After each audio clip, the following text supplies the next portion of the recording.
So the Good Brothers started off Monday trending. Uh, Lots of excitement about this. Cultaholic Wrestling at Cultaholic tweets the Good Brothers have made their return to WWE and aligned themselves with their OC teammate AJ Styles. Styles Fiend joining the Judgment Day before reintroducing Gallows and Anderson. Anderson is currently the never open weight champion in New Japan Pro Wrestling. Puddy, I have to ask about this because there's a lot of talks going on with New Japan now, with this being the case with Carl Anderson. Does this open the door for WWE New Japan collaboration? The forbidden door? Right? Would this be like a true forbidden door? Like, what would this look like? What are we talking about here? Monday night, I was a little delayed in watching Raw. I was watching it like an hour delay. I was just so lethargic, I couldn't do anything. I was an hour delayed, and I see the notification pop up on my phone. The Good Brothers are back, and I was just so pissed that I missed the opportunity to watch that moment live. So excited. One of my favorite tag teams, one of my top 3 tag teams, is now back home in WWE. So excited. And props to Finn Balor selling that moment. Oh, what a great segment that was. If you missed it, check it out on YouTube's. Yeah, I think it does. They've had a past relationship in the 80s, 90s. Some Japan people came out in the Royal Rumble. That door has been ajar back decades ago. Triple H is in charge. He knows what's best for business. I could see something down the line, nothing to the extent that we saw with AEW and IMPACT, or what's going on with other IMPACT has done with New Japan in the past, but something could happen here. I'm excited to see what happens here. Right, because it is surprising the fact that New Japan has a champion that's on WWE, right? That hasn't been the case. God, has it ever, even when like they had that collaboration back in the 80s? I don't necessarily know. So yeah, I think that's some championships. Okay. 80s and 90s. But either way, that's a really long time, right? So we see what's going on with AEW in New Japan. We saw what's going on with Impact and New Japan. So why not WWE, right? I mean, WWE is the biggest fish in the pond. New ownership, new reign here.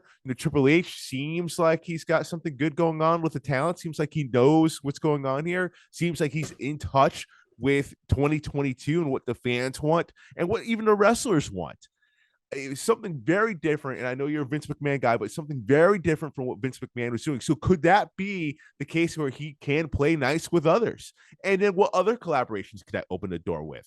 We saw a little bit of a hint there with Impact, with Mickie James coming into Royal Rumble with the Impact Knockouts Championship there. Huge moment, and her theme song. So it does seem like this is a real possibility. To what extent, not too sure. Will it be to the effect of AEW? Will it be to the effect of Impact? If it is, this is a bold statement here. I think Triple H can do it better. Definitely. You can do it better. That is definitely bias talking, but I don't think it's going to be to that extent. I know one of the biggest critiques of AEW is that there's too many belts now from different promotions, getting so oversaturated with belts. And WWE is already oversaturated with belts. So I don't see that being a big problem, but I can see maybe the Royal Rumble comes around, maybe a surprise appearance from that guy who's been on everywhere. John, I'm blanking his name. He's got the weird haircut. Face John Moxley, Josh Alexander, Minoru Suzuki. Okay, that's who. Okay. What if he comes back at the Royal Rumble? I can see like maybe a surprise appearance at the Rumble. But I think this all stresses on the fact that if Carl Anderson drops the belt next time he defends it, if he loses that belt, then this conversation is moot. If he retains, which I kind of don't see happening, but again, that's the McMahon era, then we can talk. The door is still ajar. It seems like WWE has had interest, and New Japan was listening. So it's not coming out of nowhere, if you will. No, there was talks with Daniel Bryan. They were when that contract negotiation was going on. Triple H did say the WWE was open for business before he took over. Going back to the Forbidden Door, I guess you can still call it that. They were kind of, I don't know if they fully went through with it, but they were trying to get Billy Gunn for Raw. How cool would that have been? That would have been dope. But I think there were concerns about the whole Scissor Me Daddy chance, though. Yeah, probably. As to be expected. But yeah, I definitely think Triple H is willing to play with others.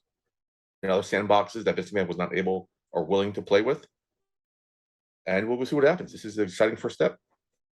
It is, man. And you know, by the way, when I said about doing better or to the extent of what AEW Impact are doing, I don't necessarily mean like championships being held on WWE from New Japan or vice versa. You know what I mean? Like it could be like a special like pay-per-view where like you know how it was kind of like with Survivor Series or Raw versus SmackDown, but like WWE versus New Japan. It could be like a one-off like that, which would be I don't see pretty that. I don't see dope. that far. I don't see that far. I see maybe people in the Like, Rumble. maybe people in the Rumble, maybe a WrestleMania match. Who knows, Maybe. man? But like, I think it could be special. I think it'd be cool. And again, if anyone could do it right, it is Triple H, Stephanie McMahon, new management right there. Right. You know, so I'm excited to see. And then what would that mean then for Tony Khan? Would he get pissed off? Would that mess up his relationship with New Japan? You know, it's going to be interesting to see what happens going forward if this does wind up being the case.